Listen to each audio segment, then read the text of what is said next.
support this podcast at patreon.com/Kris Karl Photography Podcast.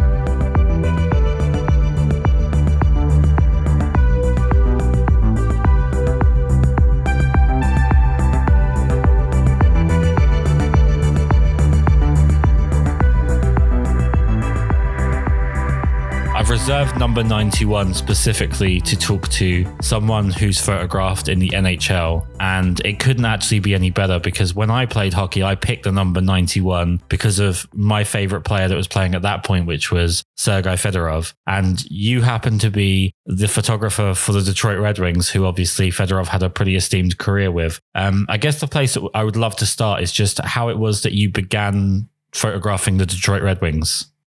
Well, long story short, I'll make it as short as I can. I've been taking pictures since I was 11 years old and played sports my whole life. And it just kind of all came together in the early 2000s. Actually, 2003 is when I started with the team after they won the Cup in 2002.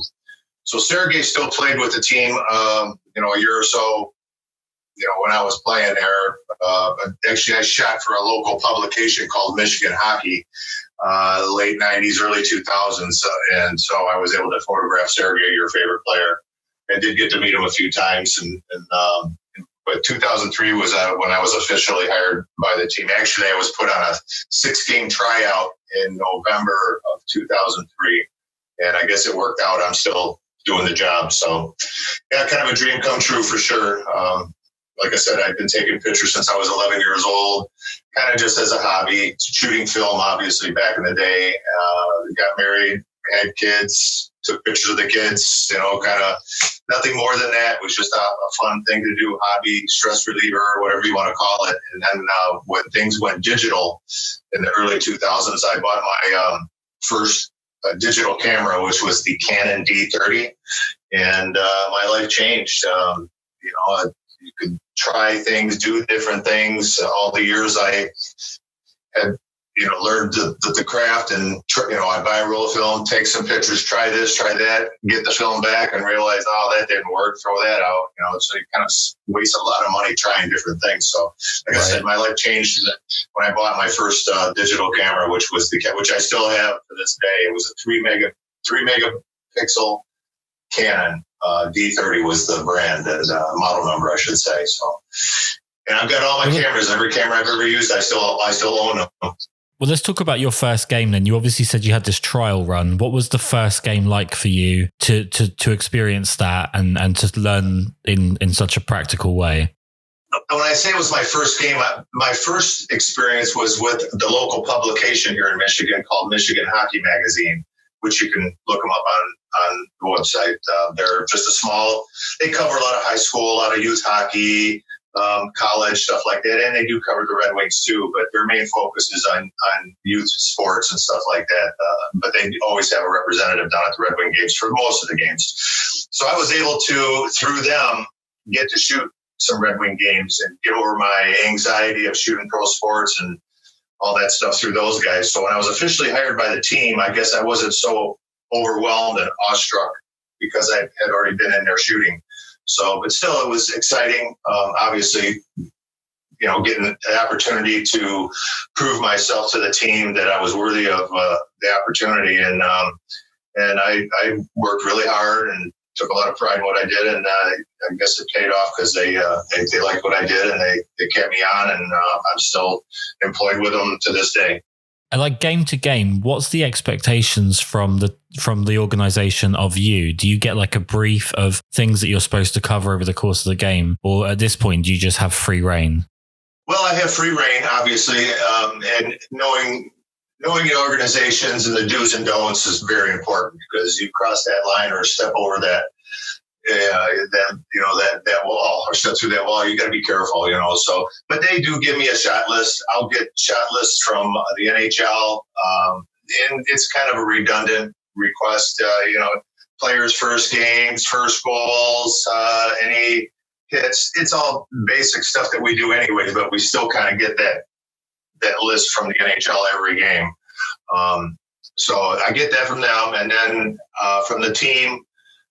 sometimes I get stuff from them, but they know that I kind of pay attention to what's going on. If there's something more, it's more so after the game, I'll get something like if a guy hits a milestone or something, they'll just give me a heads up. Hey, meet me in the locker room after the game for had the picture with him with his first goal puck and the two guys that assisted kind of thing, or if it's a 1,000th point or, those kind of things after the game. And sometimes it's personal reasons, the kid that one of the players will be in there with his wife and family, or his Swedes, for example, will have somebody in from out of town that doesn't come in too often. So they'll call me down and maybe get some pictures, family pictures of those guys. And it's, everybody in the organization knows how to get a hold of me, either texting or phone number or whatever, and they let me know. So, but as far as, you shoot the game, as a photographer, I'm supposed to pretty much try and tell the story of a game, because what I have to do is load the images to Getty after each period. Or actually, I have an editor that works with me. So at the 10-minute mark, she'll come and grab my cards. She'll start downloading.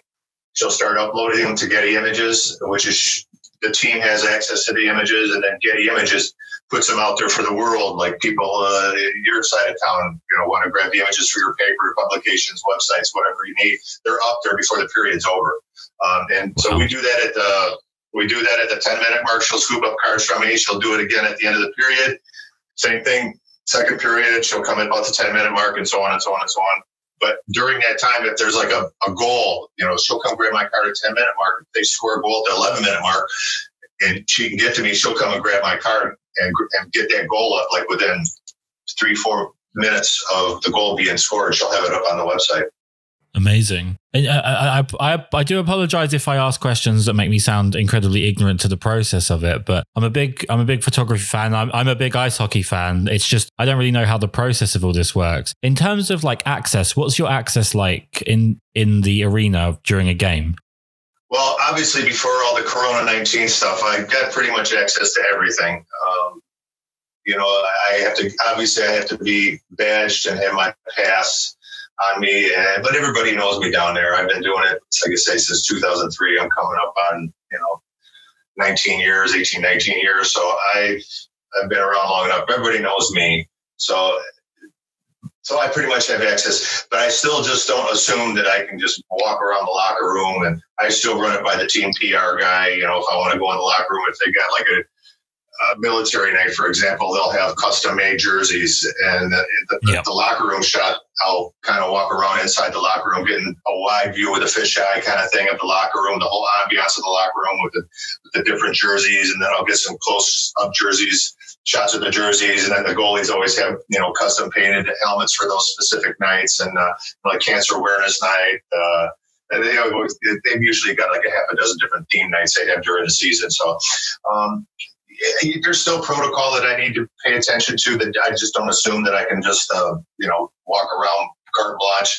I still talk to people, still ask if I can go in, and they always say yes. It's just the common respect and courtesy that you just let them know what you want to do. If I got something specific I want to take a picture of, like the equipment guy, if he's got something cool, something new, I go talk to Paul Boyer, and, he'll let me, or he'll give me a heads up on something that's coming out he might want some pictures of. So access is pretty much everywhere I want to go, providing I do it the right way. And do you travel with the team, or are you tied to the arena, so to speak? When we won the cup in 2008, I did. Not necessarily the first couple rounds, but the last few rounds, the semifinals and the finals, I did. And I don't travel with them as much now as I used to. Our social media people kind of handle all the on the road stuff. Social media has really kind of taken over a lot of stuff.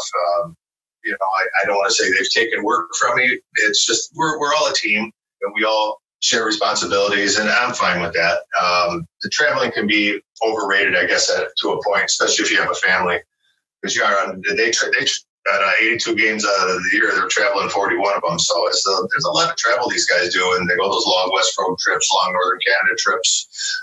So the social media people take care of most of the road stuff with the video and Instagram and Facebook and stuff like that. But if hopefully we do again before I'm all done with this, we make another good run at the Stanley Cup. I'm assuming if we make it to the finals, I'll travel with them. I mean, well, growing up in England, we didn't have a lot of access to ice hockey, generally speaking, especially not the NHL. But you were able to watch it late night on a Wednesday night on a terrestrial TV channel. And although I have to say, for the sake of being completely honest here, I am a Toronto Maple Leaf fan. I do remember because of the I'll just pretend that I'm not feeling sad about anything. Because of the time slot that we had in England, it was almost always an Eastern Conference game, and inevitably it was a Red Wings game because they were so much fun to watch at the time. And I remember growing up watching Fedorov, as I've already mentioned, but like Yzerman, Hull, Shanahan, Hasek, Lidstrom. I remember Datsuk coming through. I remember Zetterberg coming through. But you've actually photographed someone that's even like echelons above them, which is crazy. But you photographed Gordy Howe. What was that experience like? That was surreal, I guess, to be honest. It was, I had met Gordy as a little kid growing up. Gordy was always out and about town. So I'm sure he didn't know who I was. But once I hired him with the organization, I got to see him more often, obviously, because he was always down at the Red Wing game. And then his son, Mark Howe, was a scout and has been involved with the Red Wings, ever since he retired from Philadelphia. He's been involved with the Red Wing organization. And then the Ilitches, God bless them, they really reached out to all the alumni. For some reason, they just the alumni weren't treated with the respect they deserve. And the Ilitches had reached out to Gordy and brought him back into their graces because he wasn't a happy camper. He left the organization and went to Hartford. So the Ilitches reached out to him, brought him back into the organization, gave him the respect he deserved, and kind of was an ambassador for the Red Wings, and he relished in it. He was always down there. He did a lot of public appearances, a lot of concourse autograph sessions to get fans to come down. And so I got to meet Gordy a lot back in the day. And so it was early on, I think it was 2005, 2006. It was coming up on his 6-year anniversary with the Red Wings, not necessarily full 60 years, but obviously there was some time off there. But they wanted to honor it, and they wanted to do a night to honor his 60 years in the NHL. And they gave me a theme called Reminiscing. And I'm thinking, as a photographer, what do I do to make Gordy act like he's daydreaming? Mind you, this guy's a legend of all legends of hockey. And so I went down the night before, and I kind of came up with a theme. At Joe Louis, the ceiling was like royal blue. It was a really vivid blue, which was a sharp contrast to the bright red jerseys that they had. So up in the Raptors, they had the banners of, Yzerman, Gordy, all the, Lindsay, Abel, Howe. They had all the banners up there hanging. So I went up there, I hung one of my strobes to illuminate the banners specifically. And then I had him down on the bench, just kind of stare off into space, and he was leaning on the dashboard, and it worked out great. So when he came down, he, as gracious and humble as he was, so I introduced myself. Hi, I'm Dave Reginek, and we're going to do this photo shoot. He goes, "Great, what do you want me to do? Where do you want me to go?" And he was just so easy to work with. It was just, and I'm shaking in my boots. I'm thinking, this is Gordy Howe. I better not screw up or not be organized. I better have this right. So I went down the night before, I did all that stuff, set it up. I actually borrowed one of the security guards for a minute to kind of stand in, kind of make sure that I had my exposures all set. And I basically left everything down there. The team was on the road, so I didn't have to worry about anything.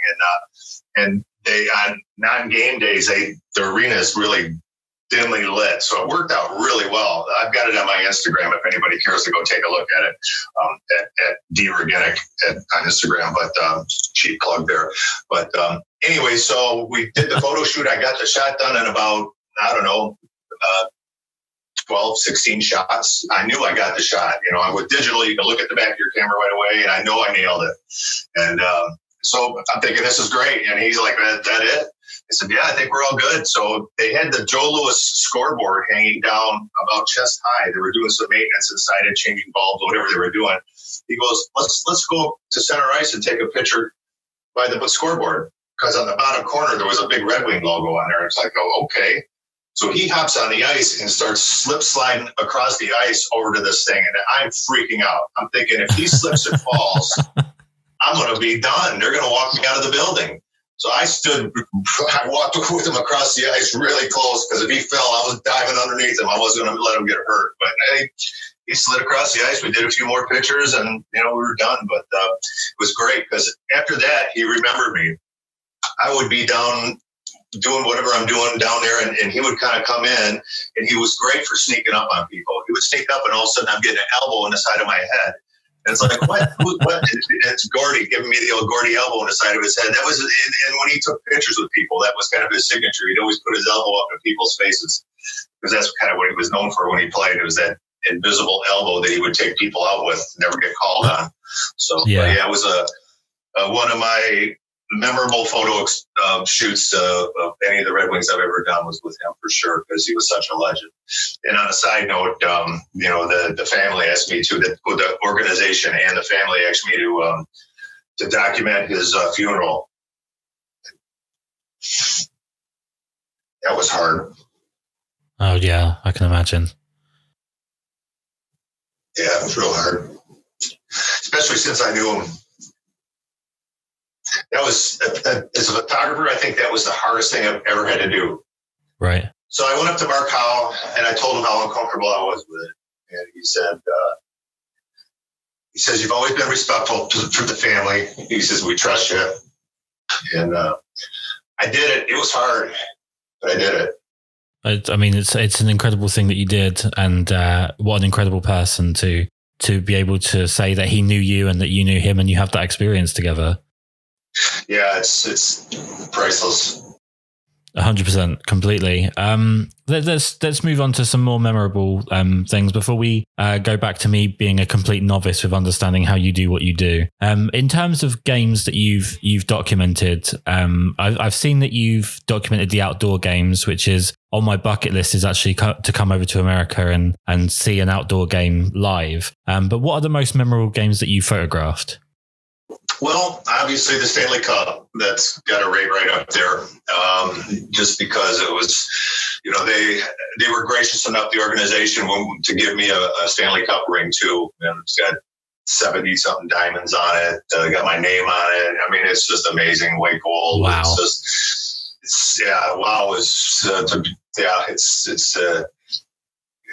Anyway, so Stanley Cup was, that whole experience, and then to do it again in the very next year, the 2008-2009 season, and not win it against Pittsburgh. So the highs and lows. So I guess I got to experience the high before the low. But Stanley Cup games were up there, and I think I'd have to say one of the second best experience I've had, other than the Stanley Cup. And there's a lot of great games, a lot of cool things that have happened over the years. But it was that game in Calumet that we did last September, I think it was, late September, it was our last preseason game before the season started. And the people up in Calumet, now, if you're not familiar with Michigan, we got like the hand, and then the upper peninsula kind of looks like the rabbit. And Calumet is almost as far north as you can go in Michigan. There's actually a place called Copper Harbor, which is about another 45-minute drive north of that. But I mean, Calumet is about as hockey as you can get. Those people, it's such a small little town. I think the population of Calumet specific downtown was like under 800. So it's a very small town. The Coliseum that we played in was built in the late 1800s. They say it's the oldest rink in North America, and it just oozes hockey. And me being a hockey guy, played it my whole life, still play. And just going up there and experience the culture, the people, they were so nice. It changed people's life up there. And so I had to get up there early, and the NHL hired me to follow the Stanley Cup around. So we got to take the Stanley Cup to a nursing home. We took it to this family's house that dad was like the Scotty Bowman of Calumet hockey. He had been around forever, coached kids that had made it to the NHL, and just the history of the family and the hockey from Calumet. So we come down the street with the cup keeper and everybody, and we sneak up to their house on their front porch. Some of the family members knew, but it was going to be a big surprise for most of them. So it was kind of like a family reunion thing. So we set the Stanley Cup on their porch knock, and then we took off. So they come answer the door, and the Stanley Cup is sitting on the porch. So I was like hiding in the bushes, snapping pictures. Yeah. And these people, to see their face crying, and it was just one of those experiences to be a fly on the wall and experience it. It was just so special. It's just so cool. That was just one of the things we did. But I spent like 8-10 hours going around taking it to different cool places. That was just amazing. So that Calumet game we played, I think that was called the Craft Hockey Mill. Yeah, it was Craft Hockey Mill. Yep. Amazing. Great experience. And yeah, I'm sure you can YouTube it. And if you haven't seen it, you can watch it. It's the rink is just, I think the rink held like 800 people. That's all it held. And they had to do a lottery for the tickets up there. And there was more people outside, and they had a big screen TV outside to watch it. And it was an event of all events. I think it was probably the biggest thing that's ever happened in Calumetstown. And just to experience that and be a fly on the wall and take pictures and document it, it was so cool. What an incredible experience. And then it obviously highlights something that I think people really underestimate. And like I say, ice hockey in the UK isn't really a thing, but I'm a big fan of all American sports and quite a lot of different sports from across the world. But specifically, hockey has such a community feel to it. And there's so much about the hockey community in Canada, the hockey community in America, and even the people over in Europe that are fans or that are playing. It's really a fantastic community of people that it kind of just breaks down so many different social issues, and you just go out and you play hockey and you can be fans of hockey. And I don't think it has the same, like I find soccer, football in England has quite a spiteful nature in the way that the fans conduct themselves towards each other. Whereas I've been in Canada watching Tampa Bay beat Montreal in the playoffs, and I'm having a chat with a Tampa Bay fan on one side and a Montreal fan on the other side, and everyone's, maybe not having as much fun as each other, but everyone's courteous and they're just fans of the sport first and foremost. I think that's the thing I love most about ice hockey. Yeah, you touched on a very good point, and I have to agree with you 100%. I've played it my whole life. Coached it for 13 years. This my kids, I got him on skates when he was 3 years old. My daughter played. It's I'm still close with a lot of the kids that I coach. Been to their weddings, watched them have kids. You build a lifelong bond, and it's something special. And I agree. I mean, there's always the friendly banter, especially like when we play Toronto or we play Montreal. Especially since Detroit's not doing so well right now. I mean, when we play those teams, they come over here and they buy up the tickets and they come and have fun. And it's the let's go Red Wings, let's go Leafs things that you have a hard time discerning who's saying what. It's so loud. So the atmosphere is always electric and fun. And like I say, you don't get too many fights or stupid things breaking out in the stands, though it has happened that some of them take it over the borders a little bit too much, the intensity. But for the most part, you're dead on right. It's a community sport. It's the love of the sport, the competition. At the end of the day, it's sports, and it's all it is. It's sports, and it's meant to have fun and take your mind off of bad things, like all the stuff we got going on right now. And I'm curious how this is going to play out with these upcoming round robin games. This playoffs starting August 1st. I just read this morning one of the players from Calgary decided to back out and not play. He's the first one in the NHL to say Travis Kromanek, or I don't get his name's Travis something or other, but he plays for Calgary, and he told his team he's not going to play. I guess his daughter last year. Or early this year, she had a respiratory virus, and she was like almost didn't make it. And because of that, and the chance that he could possibly be catch it and not even know it and bring it home, it could take his daughter out. And he said he's not going to play this year. So those are little things that are popping up right now. And these guys all got to make these decisions real quick here, because their camps are starting up tomorrow, actually July 13th. All these camps start playing. So it's going to be interesting to see how this goes, especially with these guys being off. They're going to give them a 3-week, 2.5-week camp to kind of get their legs back and their timing down. It's going to be interesting. It's going to be a fascinating end to a very bizarre season. You got it.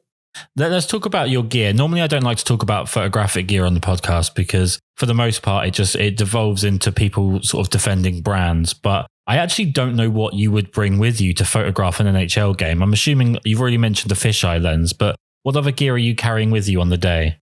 Oh my, I bring 3 to 4 cameras, 3 cameras all the time, 4, if I'm doing some more remote access. So I'll mount cameras in the Raptors up in the ceiling. I'll mount cameras in the dashboards. I always carry 2 cameras on me as I'm shooting. I usually shoot with a long lens, and then I'll shoot with a short lens. And then a lot of times I shoot on strobes too, just to kind of clarify how I shoot. I don't shoot available light, which I can shoot available light. The lighting at the new Little Caesars Arena is absolutely amazing. But strobe photography, there's an art in that in itself, because the timing is more important. Whereas available light, a guy skating in on net for a play, you just got to lay on the button. My cameras shoot 12 and 14 frames a second, and I can shoot for 60, 70 frames at a pop before I've got to worry about, the camera buffering and catching up. But shooting strobes, you got to time it. When I snap a picture, I got to give it that like 1 Mississippi, 2 Mississippi snap. Like it's about 1.5 seconds, 2 seconds in between images that I can take a picture, because the strobes have to recycle. They have to recharge themselves to give it the flash bulbs up there enough time to recharge to give it a full shot of light. So I shoot strobes. I've got 2 sets of lights up there. So my main set, I shoot predominantly all during the game, and then I'll have another light on, like behind me, just one light all by itself that really creates an old school look. It's, if you look at some of the old pictures back in the 40s and 50s where these guys had this, like, I don't know what kind of lights they had back there to make a flash, but it might have been a little tray of powder. Who knows? Someone lighted it with a match. But these guys, if you go back, you can go to Getty Images. You can see all my images up on Getty Images. You just kind of type in my name in the search engine, and you'll see. But if you go back and just search old hockey pictures, you'll see how they lit these things up back in the day. And it's more of a paying homage to the old photographers, the pioneers in the day that created that look. And I just so love it. So I try to, in my own way, do it in my style, and do the one light thing, and it really makes a great look. I kind of learned that technique from a mentor of mine named Mark Hicks. He was the Red Wing photographer for 16, 18 years before me. And I was able to work with him for a few years and just to help him out and work some gigs with him, some hockey tournaments and stuff like that. He gave me a lot of great pointers, and I'll forever be grateful for experience and the techniques that he shared with me along the way. So I kind of learned that one light technique from him, and then researched it more from there. But so the mounting cameras before games, I usually get there. Probably if it's a 7:30 game, I'm usually there anywhere between 1:30, 2:30. You got to get up, you got to mount your cameras, you got to do your test shots, you got to make sure your remotes all have good batteries in them. You got to make sure your wiring's all synced up properly. There's just so much you got to do, and then at the end of the game, you got to break it all down. So it's a long day. It's almost a 12-hour day, sometimes 11, 12-hour day for every game.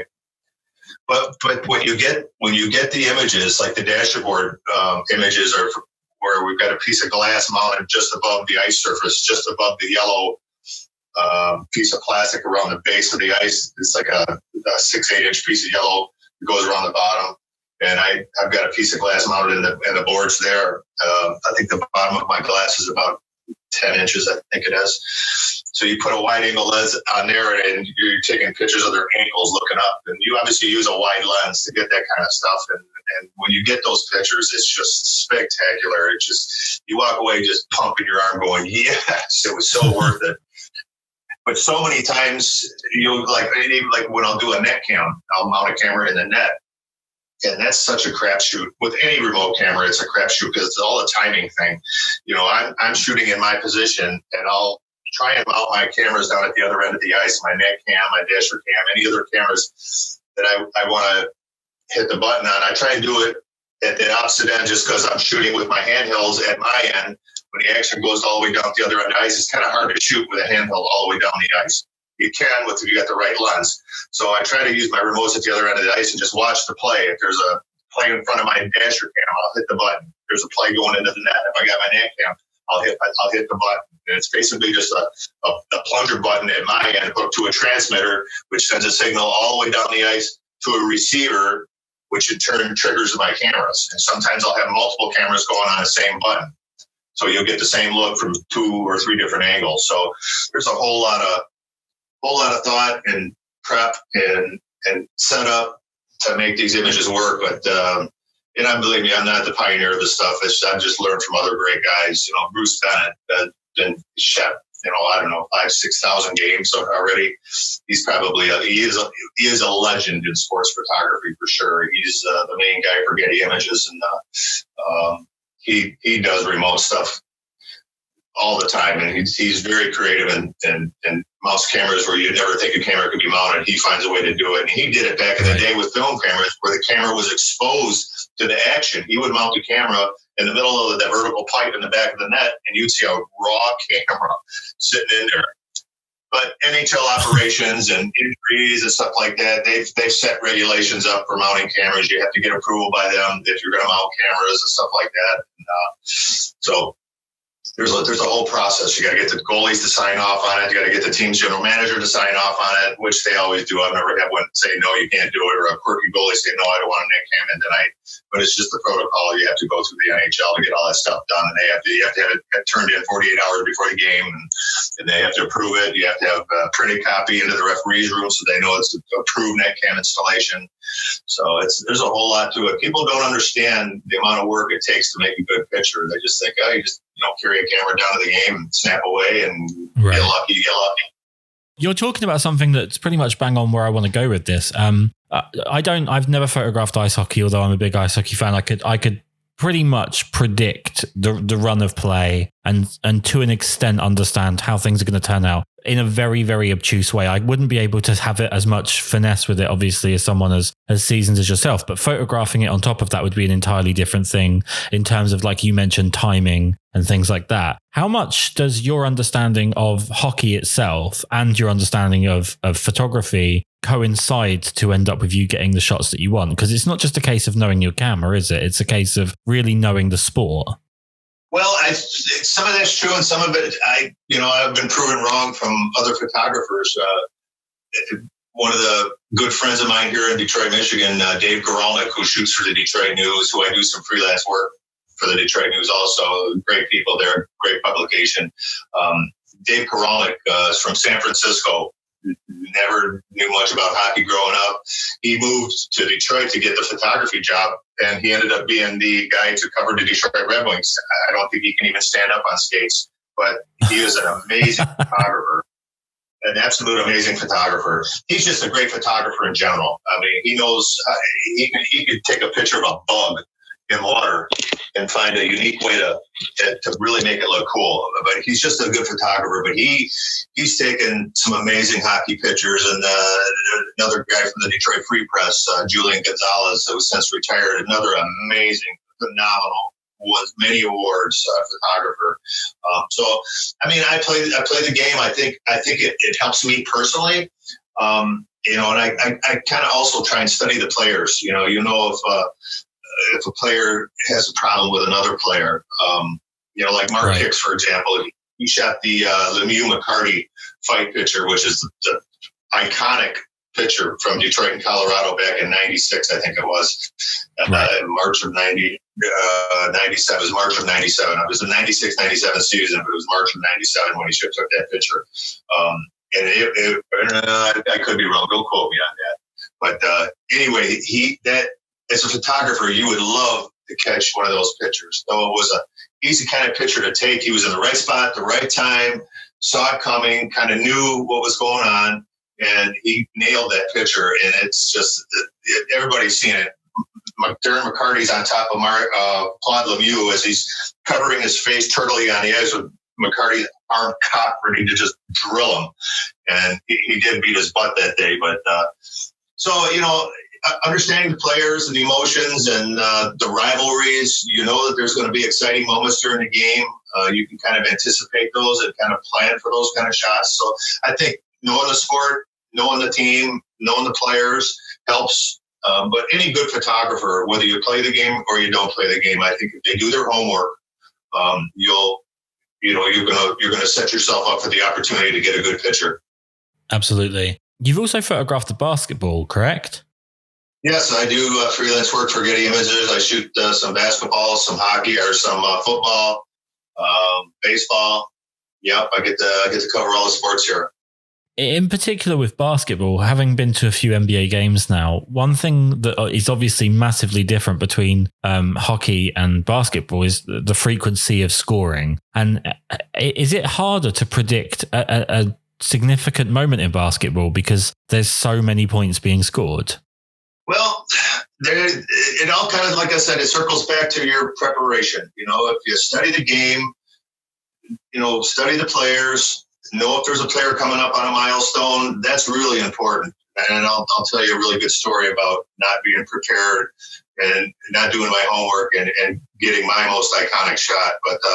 But every sport has its nuances. And like I said, if you do your homework and if you know that there's a milestone coming up, sometimes you can catch it in the pregame press releases. When you come to the games, you pick up the rosters.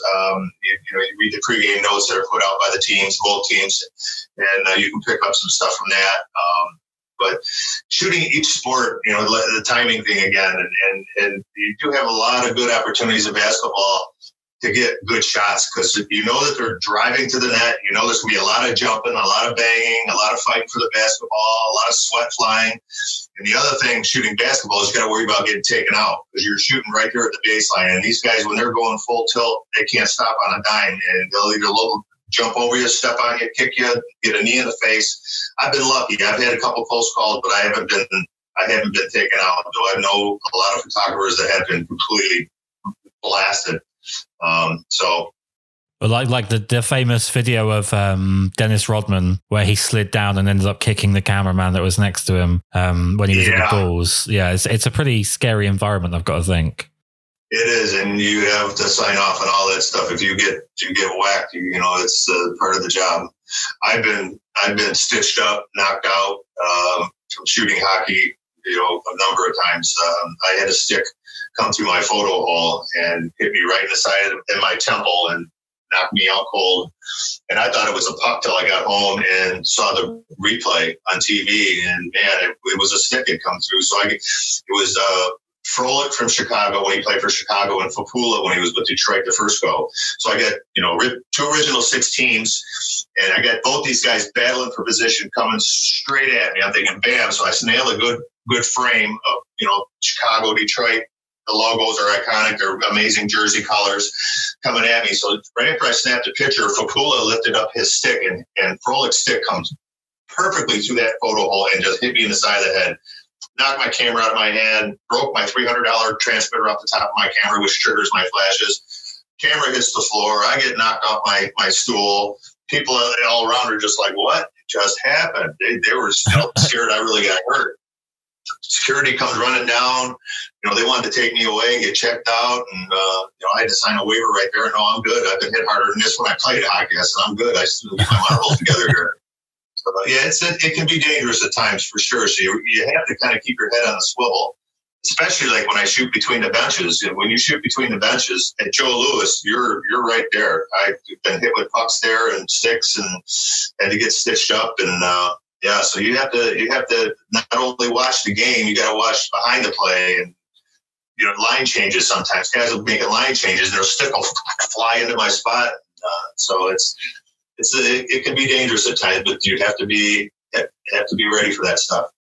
I mean, just to bring up, to take this in a different direction very quickly, and we'll wrap up soon because I don't want to take up too much of your time, but I really do appreciate you talking with us. Celine Dion, Tool, Garth Brooks, Carrie Underwood, Queen, and a particular favorite of mine, Joe Bonamassa. You've photographed some absolute legends of music as well. What's the prep like in terms of doing music photography, and how much different is it for you in terms of are you more relaxed with music or are you more tense? Which one do you prefer? Shooting concerts, I'll tell you, I've been taking pictures, since high school.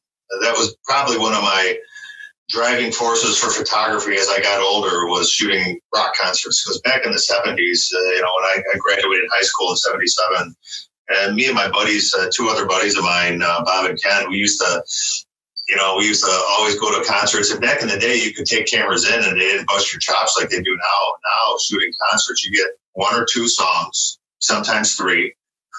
Sometimes they let you shoot in the pit down low, which is the best spot to shoot from. Something like more so nowadays, they're making you shoot from the soundboard, which is, middle main floor. So you got to bring a big lens in there. And shooting concerts is it's not as fun as it used to be. I still enjoy shooting concerts because of the drama, the lighting, the theatrics. I still love it, but it's a real job to go shoot a concert anymore. Just because of and I've met Garth Brooks before, but his show, they wouldn't even let us face the stage until he came on stage. I mean, we couldn't even point our, and this is where the lights are on, and I just don't get that. It's like espionage. Like, we're going to take a picture of something during their setup of their stage. That's gonna, I don't get it. I never get it. I'm not going to try and get it, but yeah, shooting concerts is very difficult anymore. And then it's like you're competing with other photographers, especially if you're getting in the pit. You get down there and you get 2 or 3 songs to shoot, and you're trying to get the best spot. There's some pretty aggressive guys that they've been around a little bit longer, and they feel they're entitled to have the best spot. Well, it's first come, first serve is the way it works, and that's how the attitude I go when I get in there. I try to make sure I'm there early enough and get to that spot before anybody else. So it's very challenging. I like it from the challenging standpoint because you only get a tiny little window to create good images. But, obviously you're not shooting strobes when you're shooting a concert. You're shooting available light, but the available light is so cool and so colorful, and you're just blasting away. I'll shoot 40, 50 gigabytes worth of images in 2 or 3 songs, so it's a lot of fun that way. But real quick, though, one other story I want to get to before we end up here was one of my most iconic shots was a baseball game. And hockey is pretty much what I've shot most of my professional career was hockey. So I'm shooting a Detroit Tiger baseball game against the Minnesota Twins, and this is when Jim Thome played for the Minnesota Twins, and he is one of 8 guys in Major League Baseball history to hit 600 home runs. So I was still doing my day job at the time. I hadn't retired yet, so I got stuck at work late. I knew I had to get to the baseball game, so I got to the baseball game late. Didn't really have a chance to do my homework. Didn't realize that he was at 598 before the game started. So there was an opportunity for him to hit 600 if he hits 2 home runs. Well, sure enough, he hit 599 earlier in the game. I got that pitcher, which is okay, cool. Anytime you get a home run pitcher, it's always cool. You get them high-fiving guys as they're coming back into the dugout, high-fiving the third base coach, whatever, making the little glory trot around the bases and stuff like that. Well, later in the game, I was shooting on the visiting team side, which is I'm looking down from home plate to third base. It's a perfect line, straight down third base line from home plate. So there's a play at home plate. And for whatever reason, if it was me, my lens, my camera, a bug, I don't know what it was, but my autofocus on my lens wasn't tracking the play. And there was a big collision at home plate. Big collision. These 2 guys hit like 2 trains, and their bodies are flying in the air, spinning around, dirt flying, helmets flying, and I got nothing but out of focus pictures. The best picture I got of that whole sequence was the catcher tagged him out and was able to hold the ball, and on his knees, dust and dirt all over him. He's holding the ball up in there, and I was just so pissed off. I was like, I'm ready to go home. So I'm thinking I'm going to switch spots. So I ended up going down to the third base side on the home team side. So now I'm looking down from third base to second base. So now my view from that point, looking at home plate, was Jim Thome comes up, and he's a left-handed swinger. So now I'm looking right at Jim, and it's a perfect spot to be for photographers to be on the third base side shooting on the home team side shooting at home plate on a left-handed swinger. Well, sure enough, I made it to that spot, and for whatever reason, I think I was doing some editing. I saw that he was up and they're ready to throw a pitch. So I grabbed my 300 millimeter and I put it up there. The first frame, I got it. I nailed it. He hit his 600 home run. And I didn't realize that this was a milestone. This is history. like I said, when Barry Bonds did it, I mean, there were probably a million media people there covering it because they knew that there's a good chance he was at $5.99 for that. I mean, he was at $5.99 for a few games. They knew it was going to happen sooner or later, so they followed him around for how many games it was going to take for him to get that 600. It was a media circus. Same was when I think Aurelio Rodriguez did it, or A-Rod, whatever. I think he did it too. So I'm thinking, why is everybody in the stands cheering? So being baseball fans, they realized it was a milestone. Everybody in Detroit was cheering for the opposite team's home run, which I thought was odd. So I started snapping more pictures, and then I realized, Tomy's my homie, and people holding the signs up were so funny. But they were all ready for it. And that was probably my biggest picture, 600 home run of 8 guys in Major League Baseball. The quickest one to do it, other than him, was Babe Ruth. He did it. He was the second fastest guy to hit 600 home runs. Wow. I mean, it's awesome that you got the picture, but also kind of crazy with the fact that you didn't see it coming, but you still managed to grab it. I think that's probably testament to your alertness and your enthusiasm as well, because I think people become a lot less alert when they're a lot less enthused by something. Let me ask you one more question before we round up. And again, thank you so much for taking the time. And this has been a little bit of a personal episode for me because I'm such a huge fan of ice hockey. I'm such a huge fan of American sports, and your work is obviously fantastic. Which player in game, and it could be any sport that you wanna go to, but which player were you most excited to photograph before you photographed them? Was there that anticipation for you to actually photograph? I'd have to say Pavel Datsyuk. Pavel is such a unique player. Yzerman's up there too, just because I have the respect and the battle warrior that guy was and the stuff he had to endure before we won the cup.